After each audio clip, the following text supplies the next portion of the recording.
Welcome to In the Trenches, a monthly show where we break down all things related to offensive and defensive lines. We take football very seriously, but ourselves, well, not so much. Each week we'll interview experts about how to improve your game to win up front.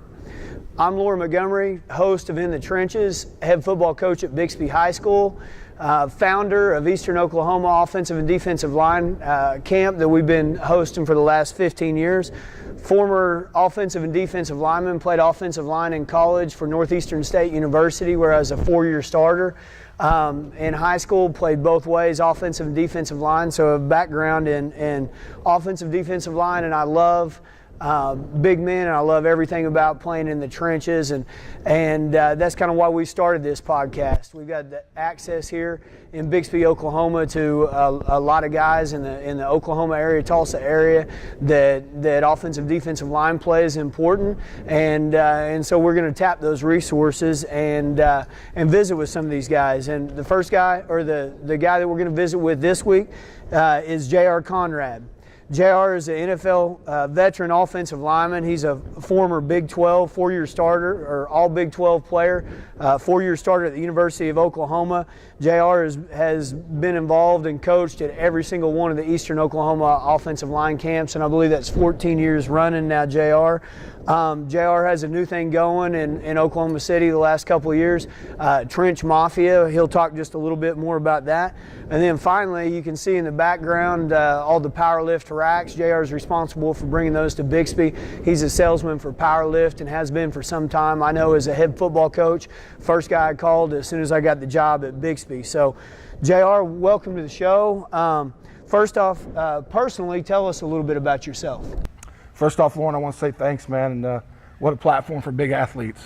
A few years ago, like you said, when you got this job and we met over here on a Saturday morning, it was raining, and if you'd told me there'd be a platform for big athletes to come and learn and shoot, just have community, I'd have laughed at you, but it's awesome. You know, Misfit Toys now have an island, so it's enjoyable, man. And about me, born and raised Okie, played at Fairland up in the northeast part of the state, played at Oklahoma, married my college sweetheart, and we'll be celebrating 20 years of wedding anniversary at the end of June, and man, we're trying to raise 4 kids the best we can, and we've been living in Mustang for quite a while now. Well, I see your family online. You got a beautiful family. Your oldest son, is he a lineman? No, man. No, that's I live with a quarterback. And then my second oldest is a running back. And then I have a daughter who, God bless her, got daddy's body. So I may be going to prom with her at some point. And then my little man is, that's my hope, man. He's 6, he can get in that left-handed stance and drive catch it with the best of them. So I do have hope coming, but it's a ways out, man. That's awesome. Well, you're obviously a Division I athlete. You run, you jump well, you're strong, and so you've passed those genes on to your kids. Just a good thing. I guess they take after the wife, the quarterback, and are svelte too. So it's not necessarily a bad thing to have a quarterback in the family. No. So you mentioned you're from Fairland, Oklahoma. Long way from the New England Patriots, you know, where you played a little bit, where you're drafted. Talk a little bit about your football journey. Well, I think it's funny in life, man. You reach a certain point where you get some maturity under your belt, and you look back and you say, maybe don't use that word luck. Maybe you look back and the journey has a lot of God's fingerprints on it, and you may not understand at the time, or in this little 10-second window or this 1-minute window, but man, it was tough. You may not want to do it again, but you know God had his hand on it and was guiding you. So I leave Miami, moved to Fairland. It's a 15-mile journey. From there, man, I got lucky. I got blessed. My high school coaches saved my life. And I tell that every year in the camp, how much I love my high school coaches. And then that little 15 miles turns into 200 miles to Norman, then 200 miles to Boston, to New York, to Dallas. So you look at it and you go, man, that wasn't luck. There's a lot of the big man upstairs helping me get where I need to be in life. Yeah, and so you've been all over the place.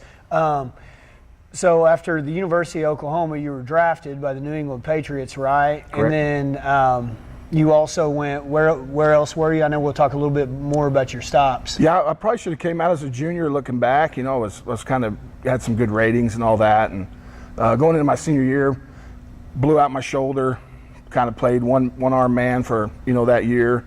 And up there, it's meat on the hoof, man. Mm-hmm. And this cow was, I was walking on 3 legs, Still named Lucky, but I was walking on 3 legs. Yep. And got a little better, stuck it out.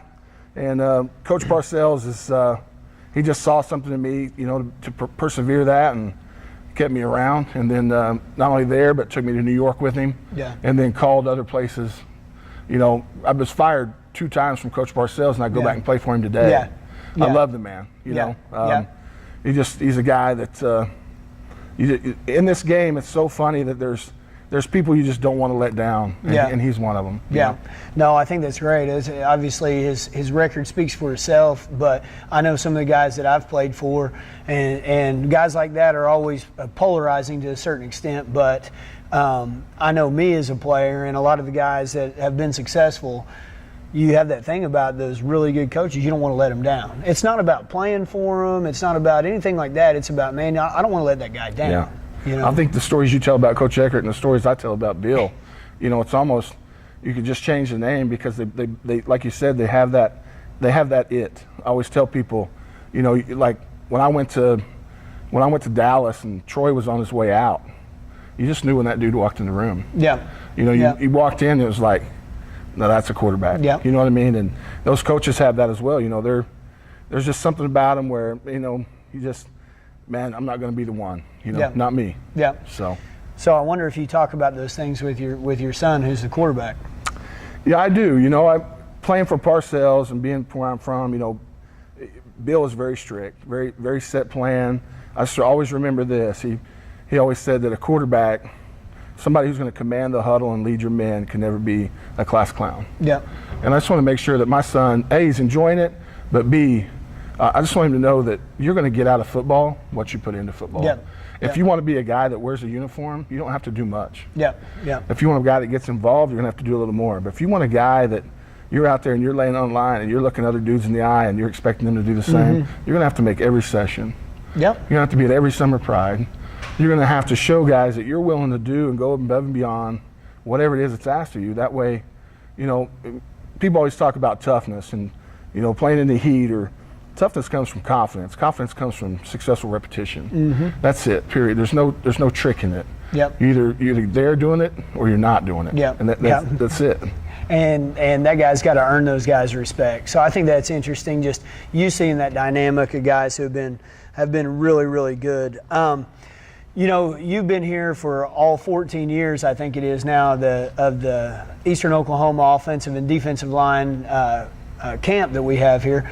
And it's funny, no offense, but it's funny, I see all the NFL guys, you, Jerry O, Dave, that come in and work.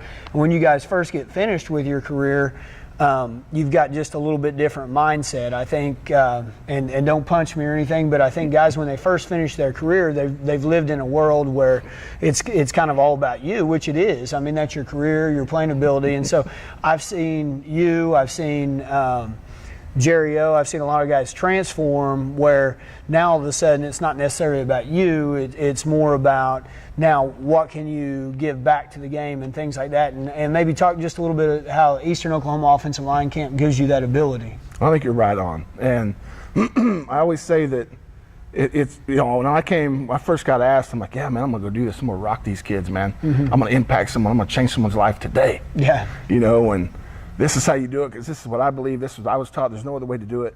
You're dumb, whatever. Yeah. And now as you start to mature, man, there's so many ways to do it. And there's not a right one. Yeah. There's just different philosophy. Right. And what's even funnier on the whole process of that is, I think as you mature, you start to realize that you start to fall in love back with the game at what initially brought you to the game. Right. You're no longer, like I said, meat on the hoof. You're no longer providing for your family in that mode. You kind of, the bear kind of quiets a little bit. And man, you remember, I had a great bus ride. We beat Afton. I had a great bus ride in Fairland because the yellow dog went around the town twice. Yeah. You know what I mean? Yeah. Like that was equivalent to walking down the ramp at OU Texas. That was equivalent to the Super Bowl. That was because I remember those dudes.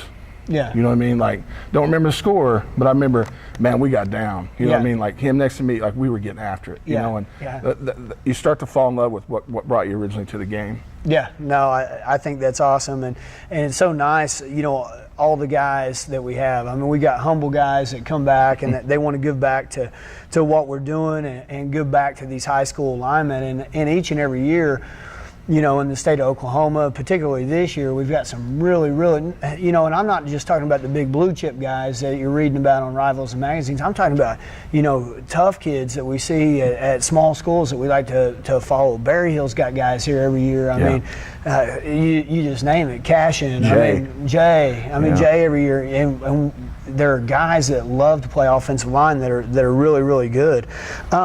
Switching gears just a little bit, tell us just a little bit about your upbringing in Fairland. You touched on it just a little bit, and what's that like coming from a one-horse town? It's interesting. You know, I grew up in Miami and loved Steve Owens and everything about Tinker and Steve and Jimbo, and was kind of raised in a. My grandmother raised me, Eastern Shawnee lady, sweetest lady on earth. You know, she had Parkinson's, and when she was getting bad, she had to be placed in a nursing home. So enters my uncle, a Marine. So I went from a Nana's boy who could do no wrong to a Marine who was coming out of the Vietnam War. And it was kind of my first dose of reality, and I needed it. Kind of started to structure me a little bit. And then, you know, you reach a certain age where me and him couldn't really coexist in the same house, so I moved to Fairland with my mother. Yeah. And it was the best move I made because I really learned how to be humble. Those are honest, hardworking folks. You know, it was really about academics at Fairland. It was really about, you know, nobody was wearing this, nobody didn't have that. Everybody was the same. And man, you showed up, you worked, and you know, I have a great trig teacher. She really shaped me in the classroom. The ag teacher, you know, just taught you how to work. And it really entitlement, you know, that word you hear today so much of. Man, I probably was a big-headed kid, and I got it over with early there. It did me right. Yeah, so. No, that's good. You sell any blue and gold sausage when you're in ag down there? I did, yeah. My favorite. Just a little plug for all the Oklahoma people who are listening. That's right. I also thought this is interesting, and I know. Well, we're at Bixby, a 6A school, but when you have good athletes, I think it's your responsibility to go play other sports and help where you can play, as long as you're in this room right here getting it done in the weight room year round. But I saw in your bio where you played basketball in high school. Yeah, you got to remember now, I graduated 17. Yeah. So when you're 6'4", 6'5", you're a basketball player. You know, it didn't matter that I was 300. It was, all right, well, you can come foul, you're tall. Right. But it was a blessing because Coach Dotson, who I still talk to regular, and it was kind of my first glimpse into faith, you know? Yeah. So you look at it and you go, man, what are coaches responsible for? I tell people all the time, man, hug a coach, think a coach. Coaches are taxis, they're counselors, they're relationship counselors, they're academic counselors, they're grocery stores, they're ATM machines, you know, like, coach, I need $1, you know, like, and I just remember, you know, I was the kid that had to wash my clothes in the field house. Mm-hmm. So they'd let me in early so I could wash my clothes and dry my clothes in the locker room. Yeah. They took me where I needed to be, and then they gave me the faith. So really shaped who I am. Yeah, well, you know, and I think we talk about basketball and things like that. Obviously, you're a 6'5" guy. You know, we've got Bryce Bray, a big, tall, 6'6" offensive lineman here that, good player. And, you know, I know he's a pretty good basketball player when he did, and I like those guys. I mean, they're over there working footwork, they're working leverage, they're competing, you know, number one. So if you're in another sport, like, in saying so, you know, you talked a little bit about basketball making you a better person. Do you think it made you a better football player? Yeah, no doubt. You know, I remember what's crazy is you can't really – recruiting back then wasn't what it is today. Mm-hmm. Back then they actually came, you know, and they saw you. And, you know, I don't know how it all works today. I don't know what they're looking for. You know, neither do I, and I talk to them every day. Yeah, it's like this Rubik's Cube that can never be solved. But, you know, they come see, and on football, you'd never see them. I never left the field. I was a kicker. Come on, man. I never left the field. Offense, defense, and the kicker. But in basketball, I didn't know that. Yeah. In basketball, you could say, oh, man, hey, there's, you know, Merv Johnson. There's Charlie North. There's, you know, Lou Holtz. There's Tom Osborne, you know. Yeah. And they'd wait on you. There's, you know, Mike Gundy, like, that was, like, right when he was breaking in, he was recruiting me. And after the game, you know, you could talk to them, and I think they like seeing big dudes be able to compete and run and just change direction, and I think just want to move. Yeah, no, I think that's great. JR, you're a 4-year starter on the offensive line for OU. You were the first true freshman to start at center. You have 46 starts at the University of Oklahoma. And so I think this is important, especially we're starting spring ball up right now, but talk about your mindset going in as a true freshman, because I see guys, young guys coming in that are freshmen, going to be sophomores practicing right now, and I see them in all different mindsets. I see the guys that are trying to blend in and not get seen. I see the guys that are scared. I see the guys that are scared that don't care. They're trying to make waves, and I know you being a guy going from a small town, obviously you're a highly recruited guy at the University of Oklahoma, so they obviously had high expectations for you, but talk just a little bit about your mindset going in and maybe how you approach that being a small school guy from Fairland, Oklahoma. Well, Merv did such a good job recruiting me, and I got a little squirrely. I'm like all them other kids, man. I got a little squirrely there for a little bit, and him, he just stayed the course with me, and I think my mindset going in was that OU was coming off some sanctions, so their numbers weren't really probably where they should have been. And people don't need to know that when you say, hey, I was the first true, it's like you caught a fish and it grows every year. But it was really a lot of timing, life's attitude and timing, man. And are you going to be ready for the opportunity when the time comes? And we had an older center, Brent Koontz, who had a shoulder injury, a younger center who was coming off of a knee, who kind of, he kind of downward spiraled. He didn't really rebound mentally from that injury and didn't work his way back into the shape he needed to be in, and he couldn't really get going mentally. So I kind of just got lucky. I was out there, taking tackle reps, and here come Merv and Charlie, and said, hey, tossed me a ball and said, hey, snap this. And I was like, yeah, that's funny. Yeah. And I'll go from snapping the ball on a Thursday to the very next Thursday starting on ESPN against Texas Tech on a night game. And it was kind of I didn't have time to think about, what could go wrong. You're being pretty humble. I was down at one of OU's bowl practices, and Merv, who just retired, he was out there, and so I was visiting with him a little bit, and he was talking about you, and he tells the same story, but he kind of tells it much more complimentary of you. Some guys had trouble getting their positions back, that were injured maybe, and you came in and you owned it, and so I think that's a pretty cool deal.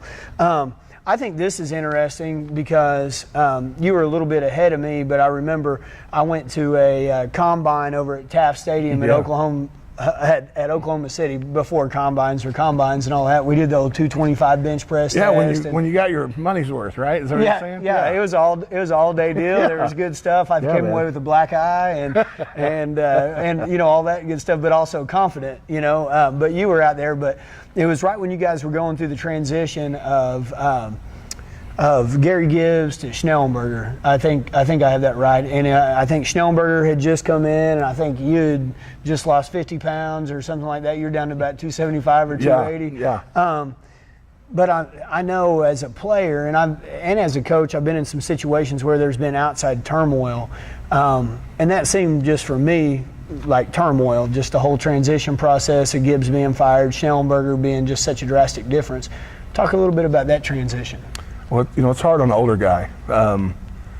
Younger guys coming in, you can kind of feel your way back through it. But when you, like you said, I'd had 30 some odd starts at that time, and then now you're gonna, hey, we're gonna do monkey bars the entire length of the indoor. Mm-hmm. We're gonna climb ropes, to the ceiling. Yeah.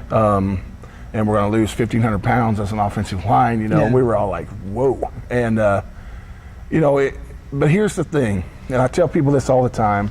This has always been a topic that people ask, and 90 people know the truth, and that's it. Yeah.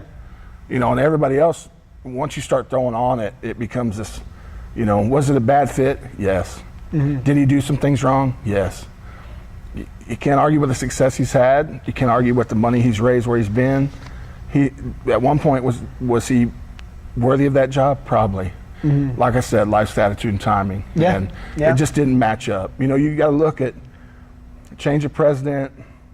I look at it down there now, and it's so good because Boren, Castiglione, Bob. Yep. Mm-hmm. Yep. And there's no change, and they've steadied the ship. And you look at Merv at that time, people like Merv Johnson, Charlie North, Blair Prince, Joe Jurassic, the strength staff, they righted that ship because I promise you, brother, there were days that water was coming over the edge. Yeah. And your coffee can was full and you were throwing it out. Yeah. You know, as fast as you can. And I learned so much because I had Danny Hope, who came in as the O-line coach, and he's really good. And even Schnellenberger, he's fair. Mm-hmm. I can handle, you know, whatever you're going to tell me, just tell me, and let's be fair. Yeah. Whatever it is, I can handle it, but I just be fair. You know, I think it's funny. You talked about a couple of guys, Merv and Charlie North, two guys that I think the world of in my process, but consistent guys. And you talked about a little deal there of consistency, and I think it's always just a theme of being able to be depended on. When you say you're going to do something, do it. And a few guys that you talk about righting the ship are those guys that are able to have continuity, provide continuity, and be consistent. And in today's world of football, you know, it's frustrating for me. I talk to the college guys coming in recruiting every day, multiple guys right now. And there aren't many guys or places where there's continuity, right. You know. And I think when you look at Bill Snyder and his staff, and you know, I mean, there's France at Iowa and places that have sustained success. There's always two or three guys that, like you said, are able to hold down the fort and be consistent and be a voice of reason or an example of reason for those kids. You know, talking about Merv and talking about Charlie, talk just a little bit about those two guys. Man, my interactions with them have always been so positive. I remember I met them when I was 16 years old. I went to a camp down there and met both of them, and then played for them. And I'm 43. I still talk to Coach North and Merv on a regular basis. Mm-hmm. The reason I'm wearing these lovely pants today is I had an issue in the fall. I'd got a leg infection with strep throat on the outside of it. Mm-hmm. And if you research it, which thank goodness I didn't before, like the majority of people don't live from this. Mm-hmm. They lose a limb or die. Right. And I was in the hospital laid up. I was kind of not telling anyone because mm-hmm. you know, I mean, I still got some machismo. Yeah. And you know, I was and in walks those guys, you know, and it's amazing to me that 30 years of being together, they're still checking on me. Yeah. And they're always going to do that. Yeah. You know, it's not a commitment for 4 years of your life. It's a commitment for your life. Yeah. And they're honoring that to my mother. Yeah. And I take great pride in that. Yeah. Yeah. I was fortunate enough to get to talk to Merv right after I signed in college with Northeastern State. I was a Division II offensive lineman all the way. Size, speed, athletic ability. I mean, that was my ceiling. But Merv at the time was in charge of calling and recruited walk-ons. Right. You know, at the time, hey, you're on our list. You know, we would like to invite you to walk on. Did you sign? Everything like that. And it could have been a 30-second call or whatever. Merv sits on the phone just because I was interested, and I'd grown up an OU fan and everything like that, and talks to me for 30 or 45 minutes. Right. You know, and so ever since then, I've absolutely thought the world of him. He's salt of the earth, you know, and you look at things that have happened, and he's kind of in the limelight down there, and you look at the things that, you know, that life has kind of thrown at him, you know, through some tragic losses in his family, and he's never changed. You know, he's obedient and faithful, man, and he's special, man. Yeah. Merv Johnson he's a special man. Yeah, those two guys are incredible. You touched on it just a little bit when we were talking about your upbringing in Fairland and moving from Miami and that sort of deal. Talk just a little bit about being raised in a single-parent household, maybe how that's affected you as a parent or a guy that gets to work with, you know, high school kids now. Well, I mean, it was a great chip on my shoulder growing up. I'm not going to lie. You know, kids be rocking Swatch Watch, and out there on those painted lines, there's no Swatch Watch. You know what I mean? No. We can get even. And, so I used that as a chip for a long time, and then I kind of got to where I didn't need it. You know, I just wanted to play and honor my mom. I wanted to play and honor my grandmother. And what I would say is, today there's a lot of broken family. There's a lot of families are different now. They don't look like you know, TV when we grew up. Like you know, Leave It to Beaver and stuff. Yeah, and what I would say is, don't ever let a kid. Let me word this right. So, my opinion of a coach is, kids know what they are. Your job as a coach is to show them what they can become. Right. So make sure you're that guy. Yeah. Don't ever let a kid that, you know, maybe is bitter, maybe he's hard-boiled, man. You know what I mean? He wants to be in, but he's too prideful. He wants to be in because but he's shy. You know, like I would just say as a coach, man, and coaches do a great job identifying kids and just make sure that kid knows what he can become. Yeah. You know, and it doesn't, you don't have to be a finished product. Just got to take a step. Right, you know what I mean? Right. Yeah. And that makes me think, I mean, we got kids, well, maybe that aren't in our program right now that are out there walking the hallways that you try to recruit every day, or kids in your program. And so, I mean, that's good stuff. That's good stuff for all of us that coach, because it's easy to cast kids to the side. He'll never play, or he's a turd or whatever. But I think that's a great piece of advice. This is, you talked just a little bit about your mom, and one of my first experiences with you, and you always hear me say this, was with your mom out on the field, senior day at OU. You know, I was down there watching OU OSU, and you're out there with your mom. She had the rose and her arms in yours, and about that time, in the middle of the presentation, it seems like the Oklahoma State Cowboys start running out of the tunnel, and Big J.R. Talk just a little bit about. I'll just say, Big J.R. may have given him the what do you call that? The California #1, or whatever it was. Talk just a little bit about that, because I think it's funny. Well, it's you look at that and you go, man, I'm not going to get out there and cry. I'm going to get a win. You get out there, man. You start seeing. I look around and here's Chuck Langston, here's Harry Stamps, here's Joe Corolla, here's Milton Overton, and we had 40+ starts together. Yeah. It's never going to be like this again. Yeah. You know what I mean? Like, and that's what. Like, ever again, it's never going to be like this. Yeah. And man, you see their family, you know their family, and here's your mom, and I mean, I'm teared up, I'm fired up, man. Yeah. I get fired up right now talking about it. And then here comes, Bullet out of the tunnel early, and I mean, I was asking to turn the music up, and let's get it on, man. So. Yeah, something like that. Yeah. Something like that. Well, it caught my attention. It's always stuck with me. I think we've been doing the camp for 14 years, and I bring that up every single year. Yeah. But you mentioned you're a Native American, and I'm always amazed at the Native American community in Oklahoma. I got to live in Tahlequah for 4 years of my life, and I'm amazed at the great pride that the Native American community has, and talk just a little bit about what tribe you're from, and how you think that's impacted your upbringing and your personality. Well, I think it's important, especially in a young man's life. Broken home's pretty common. I'm Eastern Shawnee. I'm from the northeast part of the state. My uncles were kind of my role models, but they didn't always do right. You kind of look around in that community.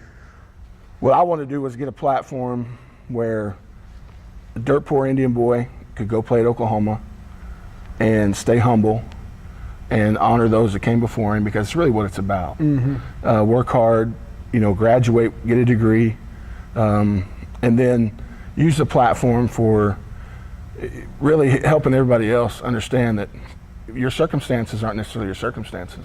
They're only your circumstances if you choose to stay there. Right. And for me, getting to come to Oklahoma, and what it started was a wave in our family. I got a college degree. My cousin got a college degree, went and got a master's. My aunt went and got a college degree and got a master's. Yeah. While she had almost 2 grown kids. Right. So it really, the opportunity I got kind of rippled through our family. And now you see it, like in our tribe, there's education funds, they're helping kids get to school, they're helping, people achieve stuff. And I just think that your circumstances are only that if you choose to be there. Yeah. You can change them. Yeah. No matter what they are, you can change them. Right. Well, I think that's a good example of you, and other people as well, raising the expectation. Change or, being winning football team or anything doesn't happen overnight. Right. You'll hear me always talk to our guys about consistency, and I think if you keep raising the bar, and people like you or your cousin and things like that can continue to give back, it only improves everything. And so I think that's an important thing to touch on. You were drafted in the 7th round in '96 by the New England Patriots. Give us just a little recap of your NFL career and where you made your stops. I know you touched on them briefly a second ago. Yeah, when I got done, I hurt my back and had some surgery, and when I always tell the kids when that That phone stops ringing because you don't need the tickets. That phone stops ringing because you don't have, a party. The hangers honors kind of go away. It's a lonely place to be. And for a long time, man, I looked at my career kind of as a disappointment because I thought I'd be a 10-year guy in that league. Thought I was built for it. Thought I was tough enough for it. Yeah. And the body just didn't hold up. Right. And so I was kind of bitter. And but like I said, as you mature, man, you come back around to what you love the game about. And so I couldn't have been in a better place with a better person than Coach Parcells. Yeah. And someone who understands accountability, who understands work. He has in the weight room. I remember the first thing I ever saw in there was strength, mental, physical, stamina, mental, physical strength with endurance, and then staying power. And that's always stuck in my mind because, people in the recruiting, these young kids want to get recruited so bad that they forget you got to play after that.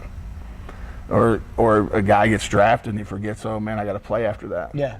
And so that always stuck in my mind. Bill Parcells, man, what a great deal.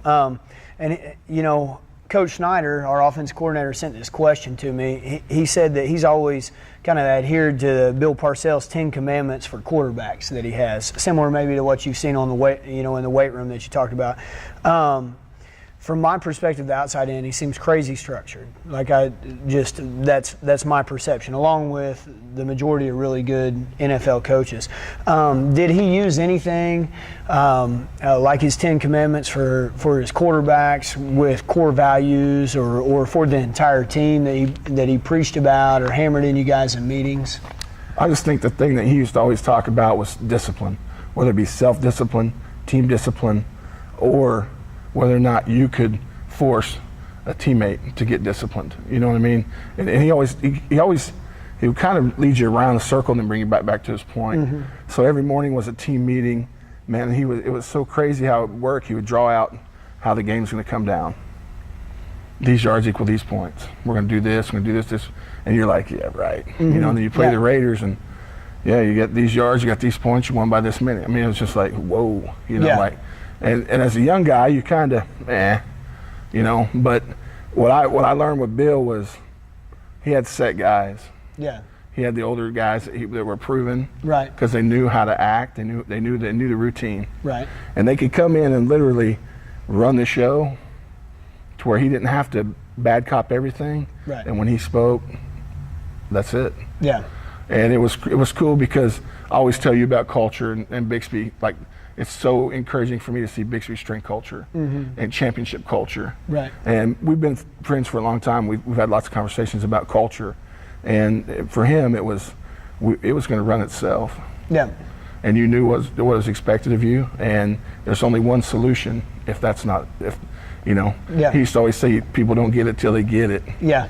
And then you're in a stretch line of 6. It goes down to a stretch line of 2 and you go, yeah, he got it. What is it? Be fired up with enthusiasm or be fired with enthusiasm? Something like that. Whenever he was coaching you or berating you, it meant he cared. You know, people always have this misconception of him. He probably cared too much. Yeah. You know what I mean? No, I know exactly what you're talking about. Because I used to always look at him and we'd win a game and I just see him like, we get on the bus and I just, I always tried to look at him without making eye contact because his eyes, man, they're like laser beams, like blue missiles. And I used to kind of look at him and like, man, he's already like, how are we going to win next week? Yeah, oh yeah. And you just go, man, coach, That's a bad thing about coaching and playing, I guess. But if this makes any sense, the losses hurt way more than the wins feel good. Yeah. It's kind of a curse, and my wife, she gets on me all the time about it, but it is a curse. So he must have thought a lot of you, or you must have been one of those culture guys that you're talking about, because when he left New England, and correct me if I've had this out of order, when he left New England, he went to the Jets. Right. Is that correct? Right. And he took you with him. Well, I should have been with him, and I didn't listen. Oh, yeah?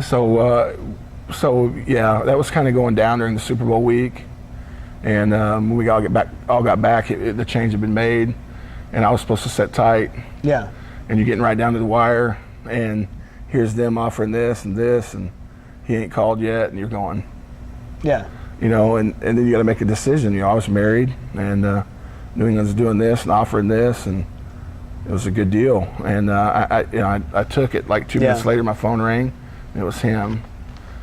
So then I go through Pete Carroll, and I'll never forget Parcells on the phone. He said, "Just remember, young fella, nobody can ever tell you what you're worth. I know what you're worth." Yeah.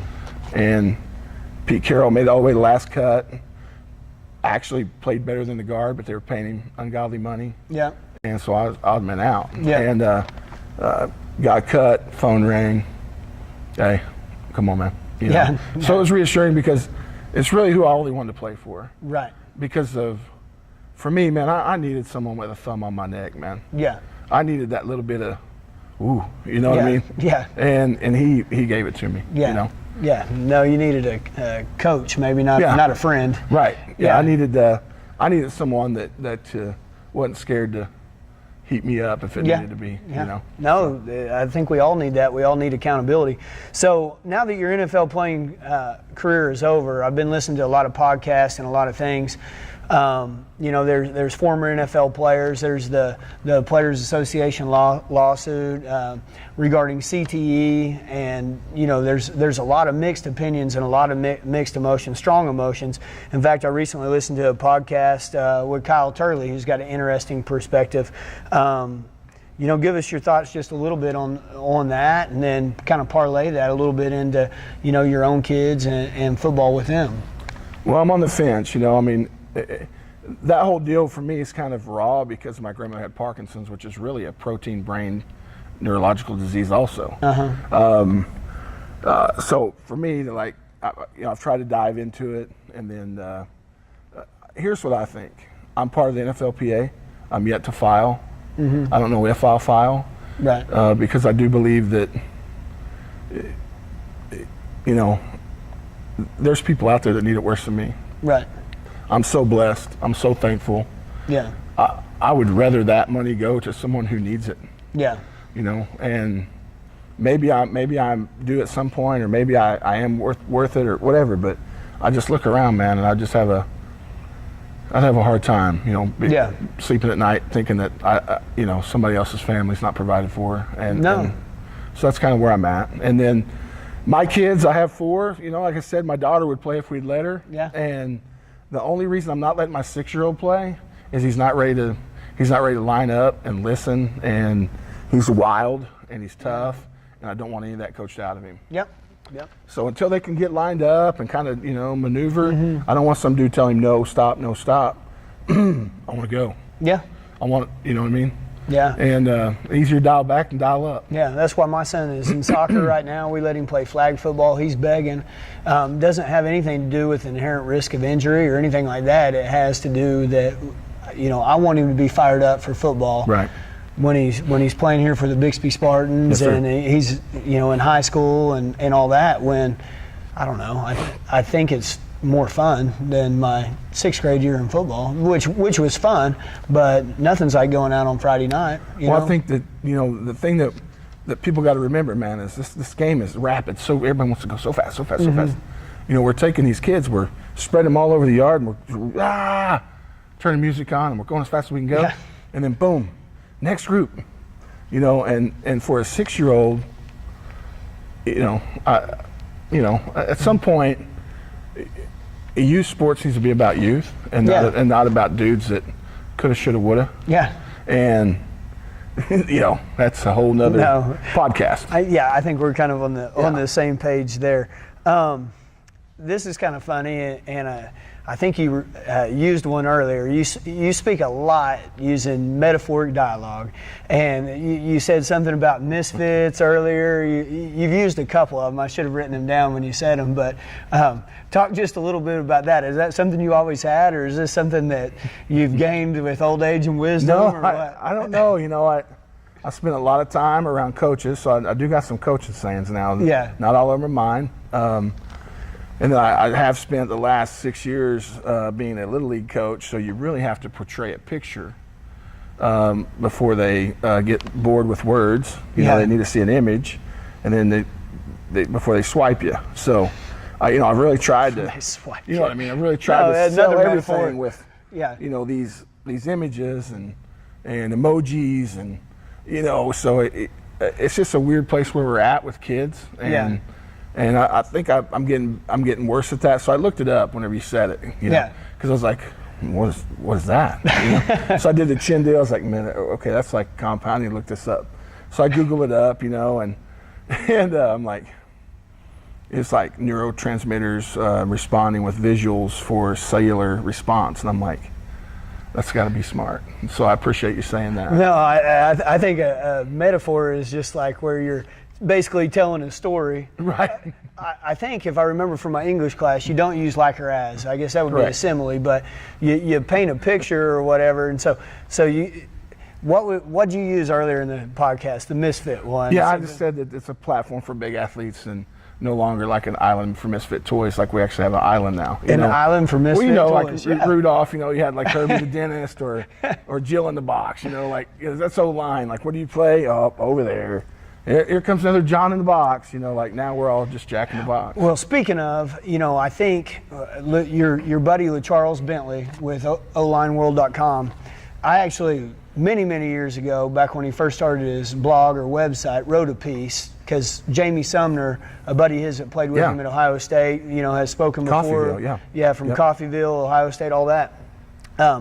Had put me in contact with him, and I wrote up some piece. It honestly didn't have anything to do with the O-line, D-line, but so I remembered it, and then Jamie called me and said, hey, you got to follow this guy on Twitter, LeCharles Bentley, O-line World. And so I was like, well, I remember LeCharles, and so I started following him. And personally, as an O-line coach, I think it's been great, him doing this, and Duke Manyweather and some of these guys that are building an island or whatever. It's not a misfit island. They're building a platform for us big guys or O-linemen. Right. And I know you do a lot of work with LeCharles. Talk just a little bit about maybe this resurgence of O-line appreciation. Well, I think LeCharles and CJ out there and Ian Matt, that whole staff at OLP, they're on another level, man. I mean, this is big time. And I got to go out there, spend some time out there, and just pick brain, visit, watch, spectate. LeCharles has a relationship with Powerlift, who I'm employed by. Right. We make the sleds for him, and he has all our gear like you do in his weight room. And it's been a great synergy together, and to be able to this mantra, because it really is a mantra. Mm-hmm. And it inspires even an old guy like me, who's heavy. And I know I need to lose some weight. I need to get help. I need to gain my health back. Yeah. I understand that. But like that motivates me. He's got nutrition stuff out. He's got how to move. Just where they're at and what they're doing for big guys in general is phenomenal. Yeah. Because kind of when you get done, usually as an O-lineman, man, you've gained some weight. All of a sudden, man, you don't have this.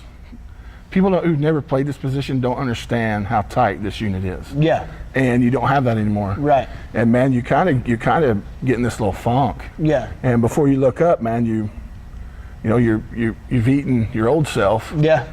And you know what I mean? Yeah. And it's really awesome that there's tools, there's videos, there's like you said, there's write-ups, there's just so much stuff out there now that a big dude who really wants to get good. Yeah.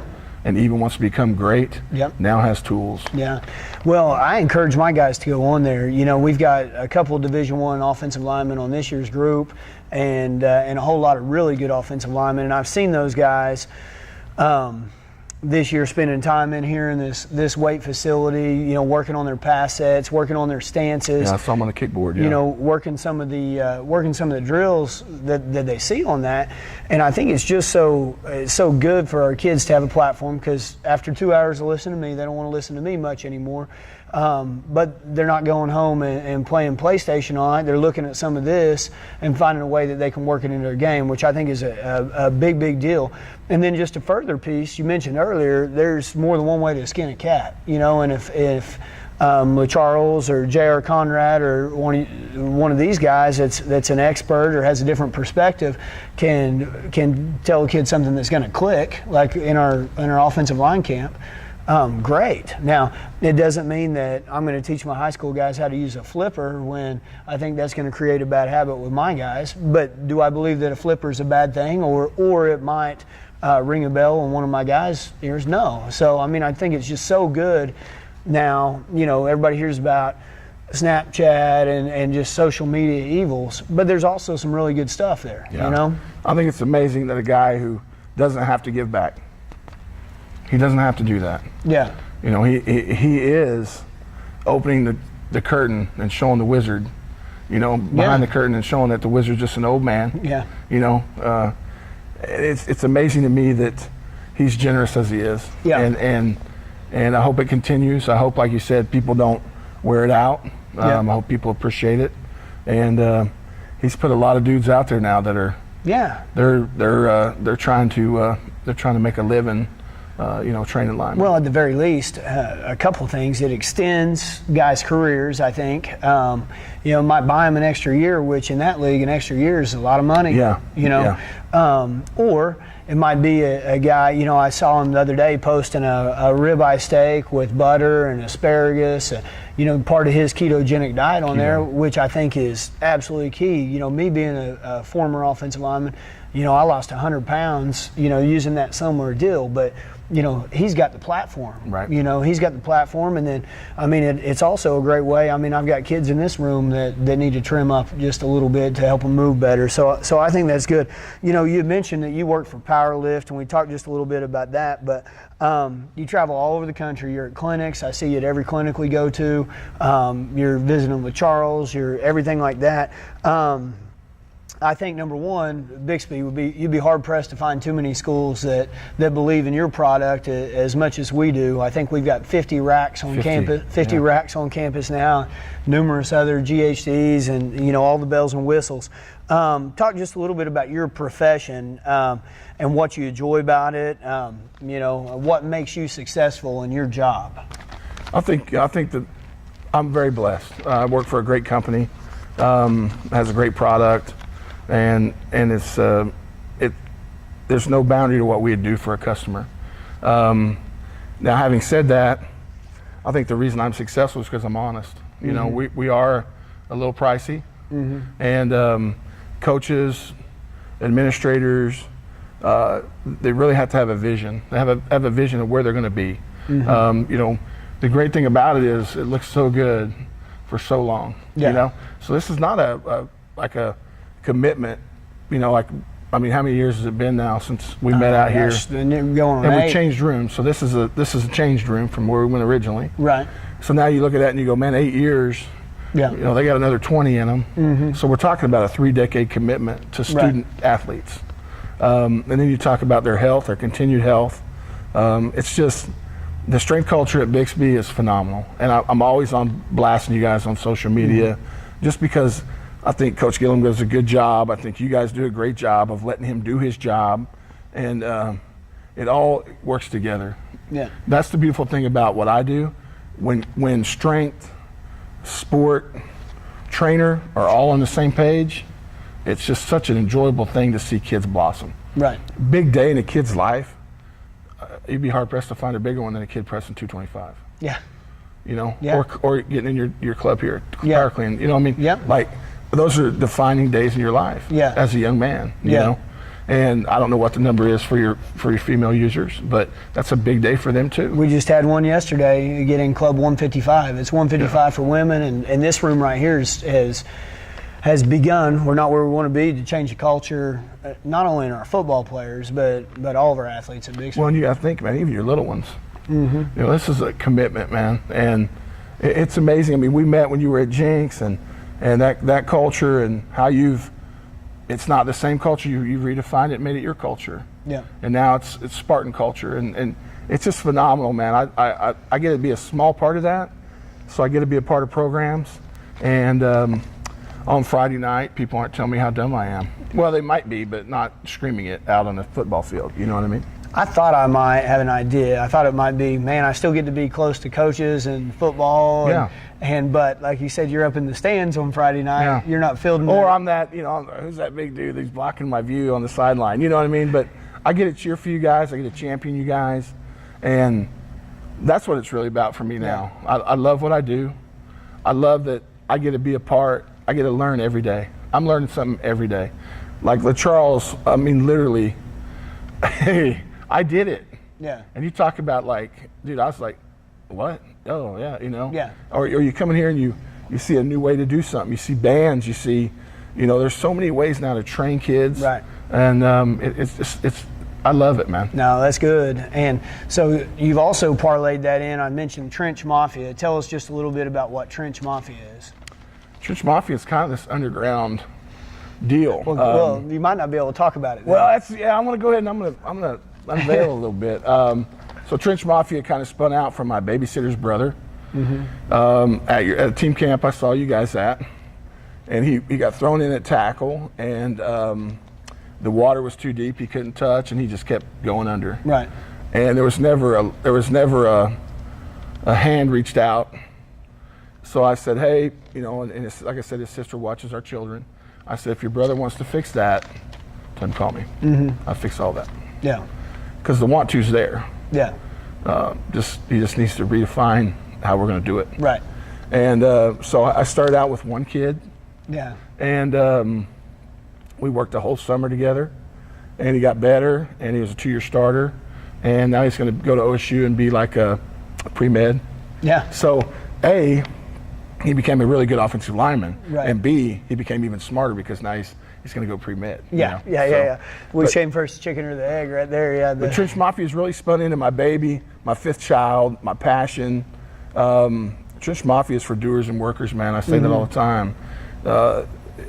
These guys compete, they run it. The thing that makes Trench Mafia so special is not me. Yeah. We're doing stuff that's very similar to what you see in LaCharles Bentley stuff, combined with some other stuff. It's the kids. Yeah. These young men who are highly motivated, who want to get better. You're never going to hear me talk about philosophy. You're never going to hear me talk about this is the only technique. What we're trying to do is provide a tool for a circumstance. Right. And you know this, being in the position and coaching and playing it, the majority of offensive line issues come from panic and tempo. Period. Yeah. If you're in panic mode, if you're too high tempo, you're oversetting everything. You know, we just got to bring that motor down a little bit.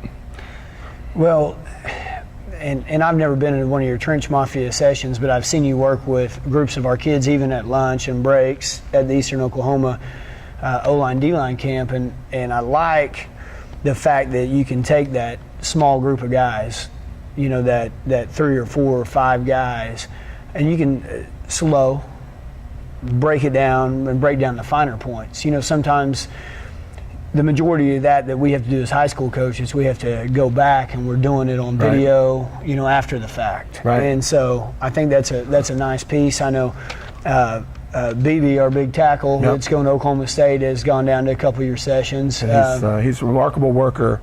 And here's kind of some more about Trench Mafia. Trench Mafia is a blessing of a coach. Player's got to be up front with you that he's coming. Yeah. I got to get a blessing, you know, so he's got to confirm it with me. Yeah. And then, or there's got to be some direct approach. There's no getting into this. There's no recruiting service. I don't offer a combine. I don't offer, I can't get you recruited. This is truly to just that, you know, there's so many tools, man. Look around. There's med balls, dumbbells, sleds, turf. We're not even talking about football, man. Yeah. X's and O's and time. Yeah. There's just so many things. If you want to be one of these guys, this is just a small part of it. Yeah. And it's my way of giving back to football. And I look around, man, and I see dudes who might as well be wearing ski masks because they're fronting these kids, man. And Trench Mafia is a small elect group that I choose. Yeah. And it's free. Yeah. I've trained over 200 kids now. I've never charged one kid one dime, and I never will. That's awesome. That's awesome. You know, that was going to be my next question. Is Trench Mafia something you pay for or whatever? And so obviously it's not. Is this like a Fight Club deal, like the number one rule of Fight Club? It is. There is no Trench Mafia? I didn't really want to, you know, because I want to keep it so genuine. It's about chemistry. It's about being up front. It's about owning who you are. It's about owning your body. It's about owning your weight. It's really about figuring out exactly what you want to be. Yeah. And owning that. Yeah. Yeah. You know, and I feel like for an elite guy, I walk out on that field different. And maybe I can pass that over. Right. You know, like if you're going to come here, this is all mine. Yeah. So you're going to pay a price. Yeah. You know, as opposed to, you know, just it's mindset, it's mantra. And like I said earlier, man, confidence comes from successful repetition. Toughness comes from successful repetition. You know, I remember in junior high, I wanted to wrestle. So I was good, man. I went to my first meet, might have been here, and got beat. Yeah. And I want to know, I know the dude's name too. It's Dan. He might even coach here. Yeah, yeah, Dan Samara. Samara beats me because I've never seen myself in that singlet. Yeah. Now he may have beat me anyways. Yeah. But coach, I'm trying to cover up. You got stuff. And I would say that's every offensive lineman in the world. Yeah. You know? Let's own who we are. Yeah. Let's be proud of who we are. Yeah. It's a mantra. You know, Trench Mafia, I light up when I talk about it because I think I'm really good at what I do. Yeah. But these young men are phenomenal. Yeah. I would encourage every coach to come watch. Yeah. Just to see these dudes work. Yeah. And the competition, it's friendly competition, but it's juice. Right. It's in the room. Right. And it just, iron sharpens iron, man. I think that's great. And I think it's great you have an environment where you don't have to get X amount of work in 24 periods, and it's nuts and bolts. And I think that's great about some of the things that are going on in football right now. With that being said, you talked about that old skinny tackle that got thrown in the fire at Mustang that's going to be operating on my leg or something one of these days. What are the key starting points? Like when you get a kid that's raw, maybe a kid that hasn't even played O-line that comes and says, "Hey, JR, where do I start?" And are they different for a high school kid than for my 7th grade kid that's coming in? Well, it's funny you ask that. So I have two groups. I have kind of this closed session. That's kind of these blue chipper. Right. I keep the public out, and I keep their names out. Yeah. Because it's a protection for them. Yeah. We're here to work. We're not here to. It's going to be a place you sign autographs and talk about. You know, we're just not doing that. Rivals doesn't go to that deal. No, there's no one knows who they are. You know what I mean? Yeah. And then I have an open session. So in my open session, I have ages 6 to 12 at 2 o'clock, and I have ages, 12 to seniors. It's open. Anyone can come. And I have these little ones out here, and we start out with cones. And you figure out how to turn your toes out. You figure out how to activate your abduction adductors. For them, it's the inside of their legs. You figure out how to close your door. You figure out that, for me, when I'm talking to you, the lower half of your body is your alignment, the upper part's your posture. So there's a certain way. You want to marry your elbow to your hip. You want to close the front door. We want to be set. We want to turn our thumbs out. We want to torque in. And then ultimately it's, let's be under control and let's move this amount of space, and let's do it twice, and then we're going to kick our legs out and go, whoo, and then we're going to do it the other way. So I would say no, because even my older guys, they kind of know I'll mix up the session, just because O-linemen, if there was one dead tree out on the practice field, every lineman is hanging out under a piece of shade, like across their eyebrow. Yeah. And then they're grappling. Oh, anybody see the schedule? Yeah. So you got to mix it up, because I want to get the groaning going. Yeah. You know what I mean? Yeah. But no, I would say that, like I said earlier, it's about alignment. It's about posture. If you can control those two things, and you know the snap count, and you have some idea what philosophy you're really trying to do, right, you're going to win, unless you go so fast that you blow it. Right. Or you don't put your time in here. Right, and make no mistake, I want to say this: players are built on a platform in Iraq, on this rubber floor in Iraq. Players are built. They're not born. They're built. Right, and then especially at the high school level, that's a beautiful thing about it. Those Division I guys don't come around very long. So can I get that 5'10", or last year 5'6", 225-pound center? To get strong, awesome. It makes it unbelievable. Pierce Hiblin, one of the best players, we've had at Bixby, and I love it. So the question we ask everyone here, and you're a perspective guy, even metaphorically, but what's a common denominator among all the successful people you've gotten to work with in your life? I think being present in the moment. I think it's a gift. If you can make someone feel like they're the only dude or the only lady that matters at that time. Right. My grandma did it for me. My mom still does it. Coach Parcells, they were always there. Yeah. You always felt like, man, this is for me. Yeah. You know, and Merv does, you know, everybody I've labeled, you know, Coach Prince, Blair Prince, Joe Jurassic, like if you can be in the moment, yeah, and not worry about what could, should, would, maybe not, you know, just be in the moment. And I, you know, like for parenting, for me, I was so terrified when my wife said, hey, we're gonna have a baby. Yeah. I was like, oh my gosh, I'm an only child. I mean, I knew nothing about babies. Yeah. And I was terrified. And you know, you look back and you go, well, I didn't meet my father until I was 23. You know, I kind of bounced around as a child, which we went over. And I was like, man, I don't know what to do. And for the first 14 years of my oldest so far, I've been there. Yeah. And that's, you know, that's it. Show up. And it's easy and it's enjoyable. Yeah, show up. Yeah. That's what I would say. That's what I would say to anybody. Whatever you're going to do in life, show up. Be the best at it you can be. Mm-hmm. If you're going to vacuum this floor, man, do it the best you can do it. Yeah. No, that's a good point. That's a good point. Man, I've enjoyed our talk here tonight. You know, and we have so many branches of this conversation. I could go on and on and on, but I wanted to give a shout out or talk a little bit about our next episode, JR. Our next episode will feature former University of Tulsa All-Conference offensive lineman Jake Alexander. One of my favorite guys. As a coach, you're not supposed to have favorites, but I'd be hard-pressed to find someone who I enjoyed coaching more than Jake. He's the guy that he loved the weight room. He loved the locker room. He would do, as a player, he got all your jokes. He would, you know, he held court. But when he stepped across that line, there was absolutely no question. There was a coach actually Luke Wells, he's at Utah State the other day. He recruited Jake when he was at Iowa State, and he said, still to this day, I don't know if I've seen a better offensive lineman's highlight tape than Jake Alexander. Yep. A 6 foot, 270-pound high school offensive lineman that has offers from Michigan State, Texas A&M, LSU.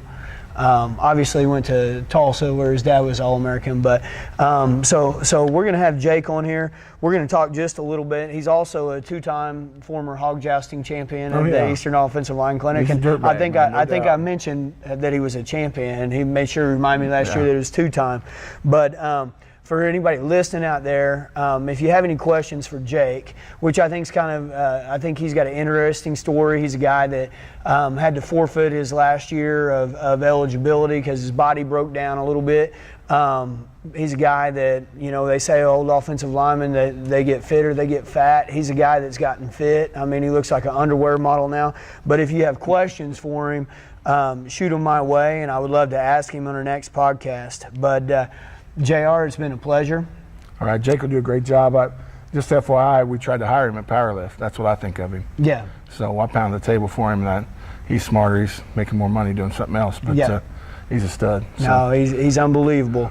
Well, thanks for joining us for a second episode of In the Trenches, a monthly show where we break down all things related to offensive and defensive lines. We take football very seriously, but ourselves, well, not so much. Each month, we'll interview experts about how to improve your game and win up front.